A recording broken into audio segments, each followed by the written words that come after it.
Have you tried stopping? Have you tried allowing? Have you tried letting go of the rope? Letting go of your own resistance to what is? Letting go of your own need to control, your need to force, you need to make things a certain way. Have you actually tried stopping? Have you dared to stop? Have you found the courage and the confidence and the willingness to stop, to let go, to let things be as they are, to allow yourself to be as you are? Is this something you've actually tried? Is this a skill you possess? Is this something you're good at? Or is this an aspect of your life that's been allowed to atrophy, that's been allowed to wither from lack of use? And I ask these questions, these honest questions, because stopping, quitting, letting go, surrender is valuable. But its value is so often overlooked when we get obsessed, when we get overly focused on our own effort, on our own action, on our own activity, on what we're doing, on what we're making happen. And it's so easy to lose the thread, to lose the perspective, to lose the grounding in what is. And it's easy to do this, at least in my opinion, because when we're trying to force, when we're trying to control, when we're trying to make things happen, that's us getting overly involved, overly invested, overly focused on our own thinking, and thus overlooking our own feeling, overlooking our own awareness, overlooking what we really know, because we're so caught up in just doing. And this is so easy to do that oftentimes doing too much is a compensation for our own anxiety, for our own discomfort. It's kind of like the idea of being on a road trip somewhere and being satisfied that we're making really good time, even though we don't actually know where we're going. That in times of discomfort, that in times of confusion, action, doing something can be soothing, but also can be very distracting. And it's important for us to be able to be aware of the difference, to be aware of how much of ourselves is actually being expressed, is actually invested in our own action, and how much is our own action simply a reflection of our own anxiety, our own confusion, our own discomfort. Because confidence, security, knowing, faith, in practice can be a little bit paradoxical. It can be one of those things like you hear that banks only lend money to people that already have it, or to whom that has is given. These ideas that things are given to people or people achieve certain results because they already are whatever they're trying to achieve. There is an element of truth to this. In fact, I think there's a lot of truth imbued in this idea that in our life we tend to experience, we tend to achieve, we tend to accumulate what we are. That's consciousness. That's our consciousness reflected back to us in our own life, that we tend to experience what we are. I am that I am. My experience is a direct reflection of who I am, of who I'm being, is a direct reflection of who I actually am, how I actually feel, what I actually am on the inside. Because especially in our American culture, it can be easy, it can be obvious, it can be the well-worn path to get overly caught up in our own productivity, in our own accomplishment, on our own achievement, on our own ability to get things done, our own ability to stack up activity and feel like these are the metrics of a successful life, that life is a quantity game and we live the best life by doing as much as we possibly can. And that might actually be true, but it's not quite as useful of a yardstick as we think it is. Because of course, like any experience, life is a qualitative game. Looking back, it isn't so much what we did, but how that experience was for us while we were doing it. what our life is actually like for us to experience on a moment by moment basis. Added up in the aggregate over time is our experience of our life. And again, it's really easy. It's almost automatic, oftentimes, for us to get caught up in our own thinking because it's so right in front of us. It's so accessible.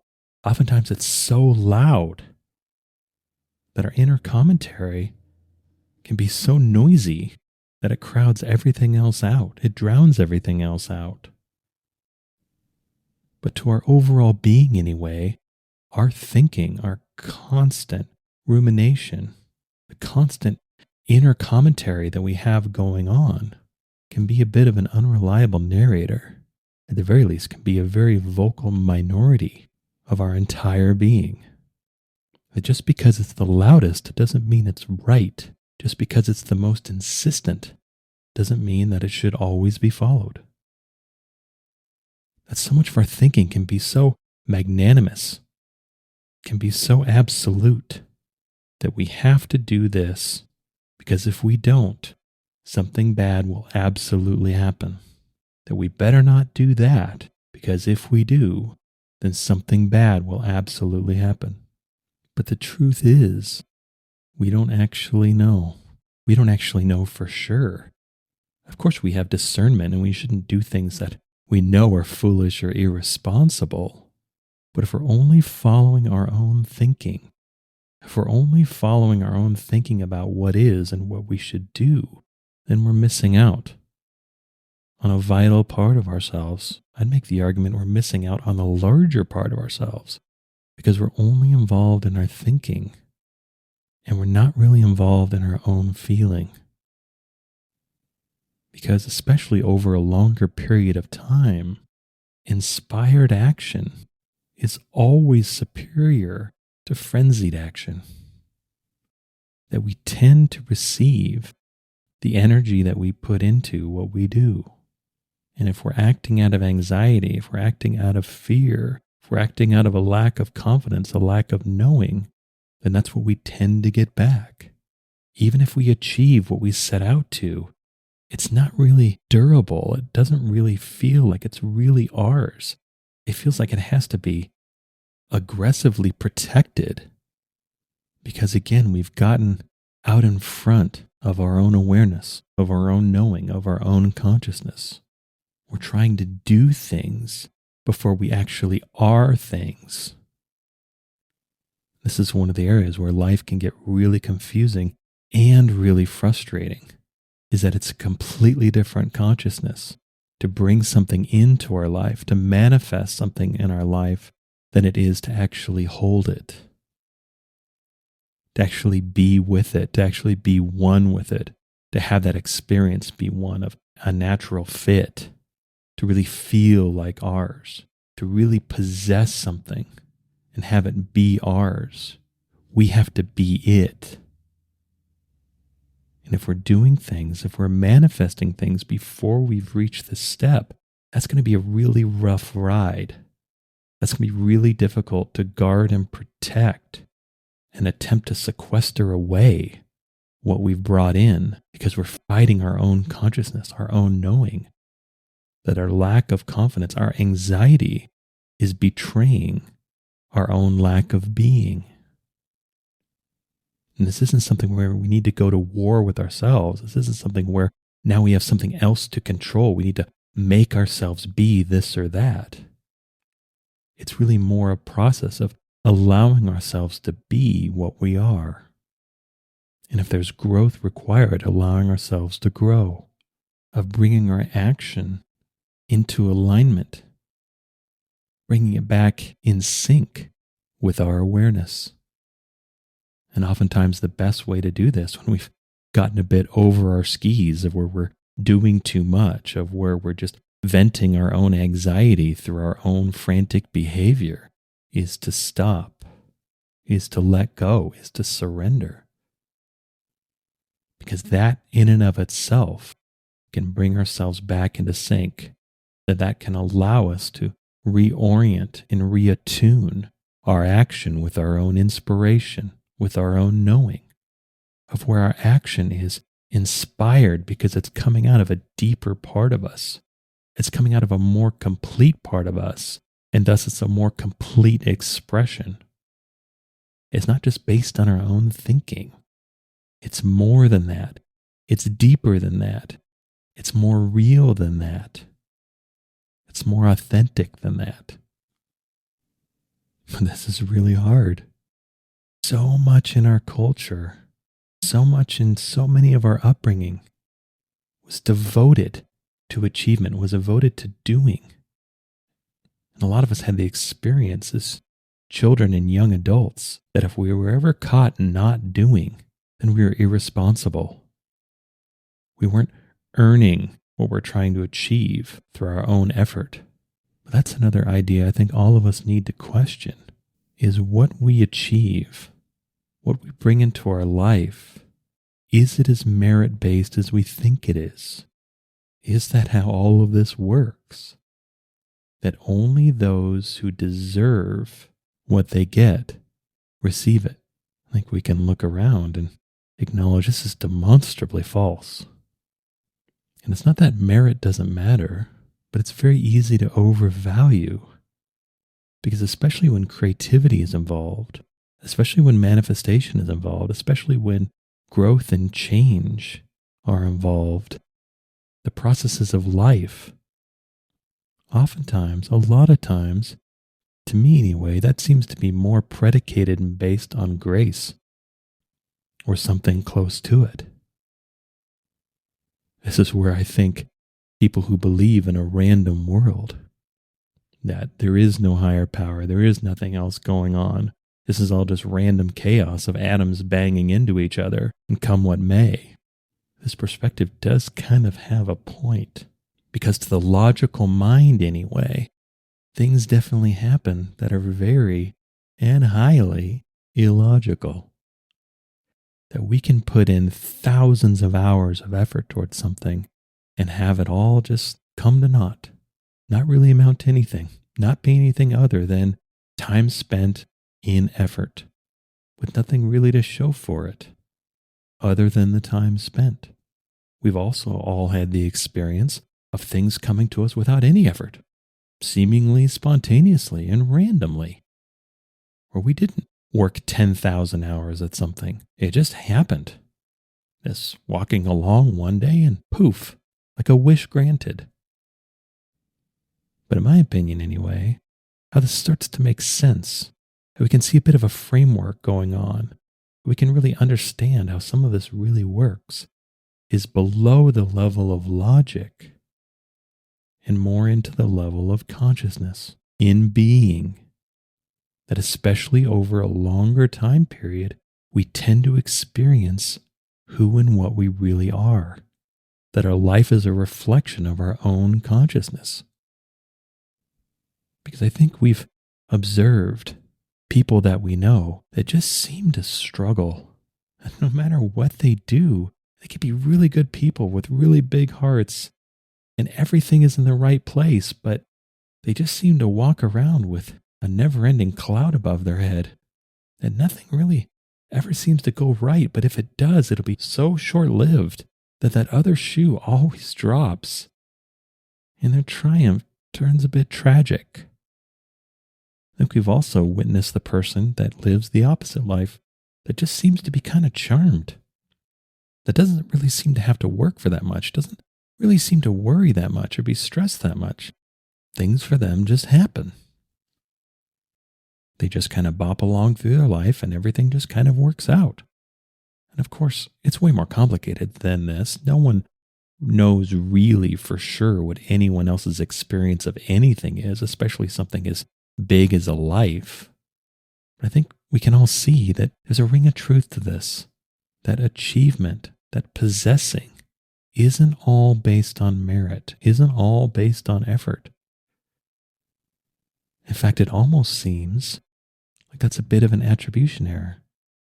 That's something that perhaps correlates, but doesn't actually cause.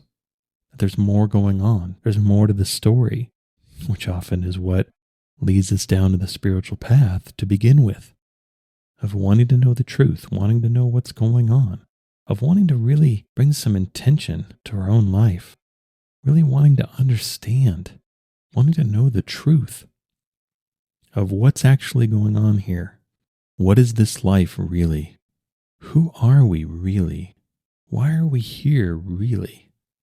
And of course, it's up to us to decide whatever meaning we choose to land on a truth that feels true for us, and then go forward with that knowing. As much as we'd like to be able to absorb this from someone else, as much as we'd like someone else to just tell us the answer, we have to work out the problem. We have to find the answers for ourselves. We have to craft and design and live our own life. No one else can do it for us. No one else can really tell us how to do it completely. We're the ones who have to decide. We're the ones that have to choose what we do and what we don't do. And this is our freedom. This is the beauty of our own free will that is always present and undergirding our life, supporting our life. We always get to choose. In everything we do, in every moment, we're constantly making choices. And we are the one who chooses. We are the one with ultimate authority, with ultimate say, with ultimate responsibility for our own life. And that can feel like a heavy burden at times, but it's also the most liberating of all possibilities. That if we can accept that no one is coming to save us, but at the same time, we actually have full ability, we have all the tools, we have all the resources to save ourselves, that's an extremely liberating thing to know. That's how the truth sets us free, because that is the truth. We all have the ability to liberate ourselves by acknowledging that our life is made and built and lived through our own choices, our own agency. And not only that, we get to choose what we value. We get to choose what we pursue. We get to choose the place and the perspective and the value system that our choices are made from. Thus, we're the ones charting the course of our own life. We're the ones drawing our own maps, designing our own paths, choosing which way to go, what to do, and what not to do. And once we've realized this, once we fully acknowledge and accept this, once we fully know this, then we have to realize that because it's in our agency to choose what we do or don't do, it's also in our agency to choose how we use our effort or don't. That our effort is ours. We can choose to lay it down, and we can choose to pick it up again. We can choose to do or not do. And in my opinion, in my experience, that the best effort is inspired effort. The best effort is effort aligned with my full self, with who and what I really am. Thinking and feeling converging into knowing. A life lived consciously, a life lived with purpose, on purpose. A life lived for a reason. And of course, we all get to choose whatever our reasons are.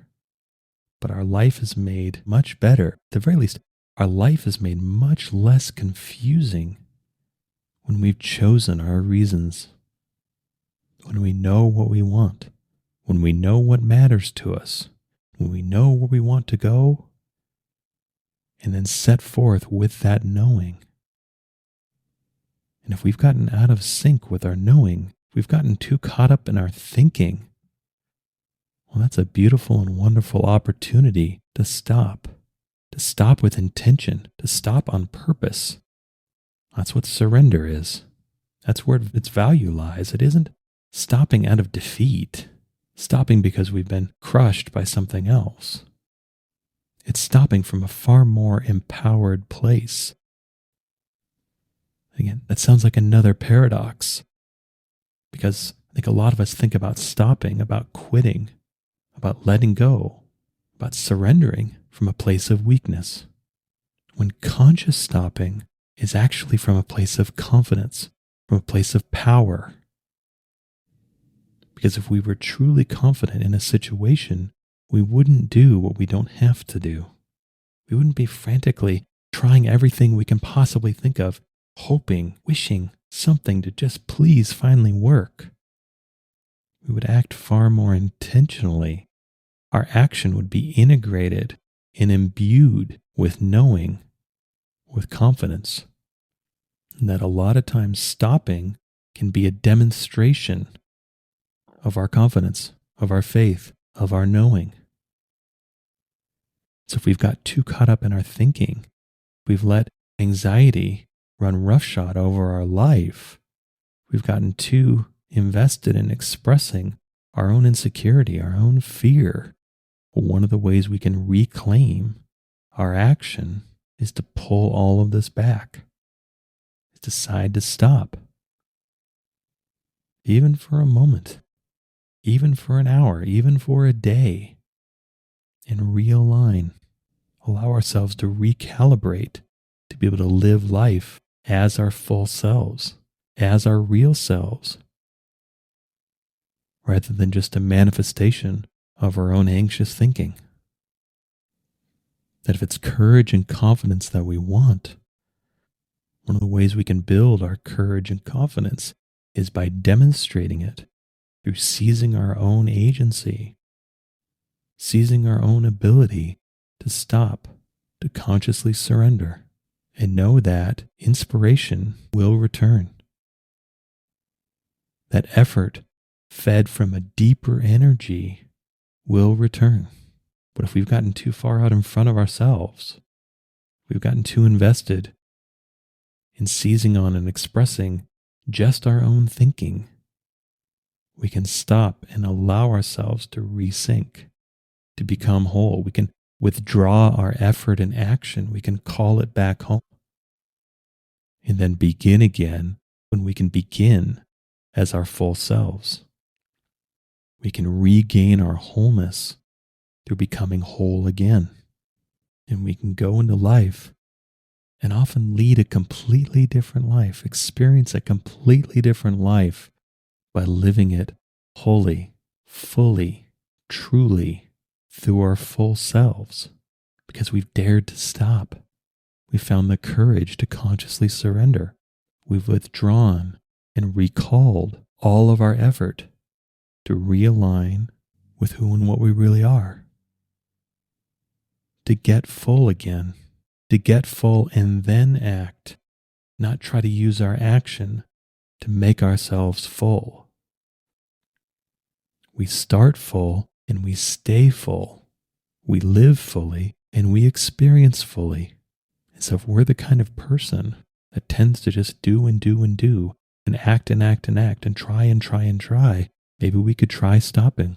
Maybe we could dare to stop, dare to surrender, dare to reclaim our own activity, reclaim our own confidence, reclaim our own faith, reclaim our own knowing. And when we've reestablished our own fullness, we can reassert our fullness over our own life. We can imbue our life with our own fullness and thus experience a much more full life because of it.